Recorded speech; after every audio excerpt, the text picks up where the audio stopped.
फरीदाबादमध्ये अटक झालेल्या doctor शाहीनचे Maharashtra connection पुढे आलंय। शाहीनने महाराष्ट्रातल्या तरुणाशी लग्न केलं होतं अशा स्वरूपाची माहिती आहे। शाहीनने लग्न केलेल्या या तरुणासोबत 2015 साली तिचा घटस्फोट झाल्याची ही माहिती आहे। शाहीनने लग्न झालेल्या तरुणाचं नाव हे जफर हयात असं होतं। शाहीनचे महाराष्ट्र कनेक्शन समोर आल्यानंतर महाराष्ट्र पोलीस सुद्धा आता अलर्ट मोडवरती आलेले आहेत। शाहीनला फरीदाबादमध्ये शस्त्रसाठा बाळगल्याप्रकरणी अटक झाली आणि तिचे दहशतवादी संघटनेसोबत कनेक्शनही उघड झालेलं आहे। आणि याच विषयी आपण अधिक माहिती घेऊया। प्रतिनिधी नंदकिशोर गावडे सध्या आपल्या सोबत आहेत। नंदकिशोर, शाहीनचं महाराष्ट्र कनेक्शन पुढे येत आहे, काय तपशील अधिक याबाबतचं कळू शकलेला आहे? नक्कीच एकंदरीत जर पाहायला गेलं तर शाहीनला फरीदाबादमध्ये मोठा शस्त्रसाठा बाळगल्या प्रकरणी अटक केलेली आपण पाहायला गेलेलं होतं।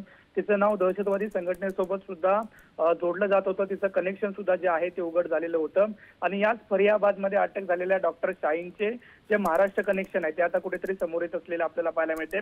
तिनं महाराष्ट्रातल्या एका तरुणासोबत लग्न केलेलं होतं। जवळपास अनेक वेळा ती महाराष्ट्रात आल्याची सुद्धा जी माहिती आहे ती सूत्रांकडून मिळते। त्यामुळे एकंदरीत शाहीनने लग्न केलेल्या या तरुणींसोबत 2015 साली जिचा घटस्फोट झाला असला तरी नेमकी ती महाराष्ट्रात किती वेळ होती आणि कोणत्या कोणत्या ठिकाणी गेली या संदर्भात पोलीस तपास करत आहेत।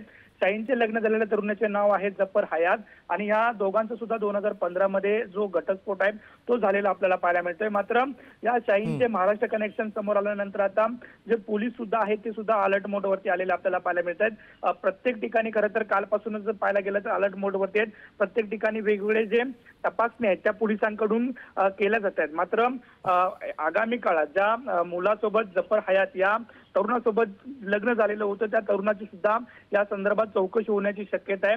मात्र सध्या फरीदाबादमध्ये अटक झालेल्या शाहीनचे जे महाराष्ट्र कनेक्शन आहे ते कुठेतरी आता समोर येत असताना आपल्याला पाहायला मिळते। करण धन्यवाद नंदकिशोर, आपण दिलेल्या सगळ्या सविस्तर माहितीसाठी।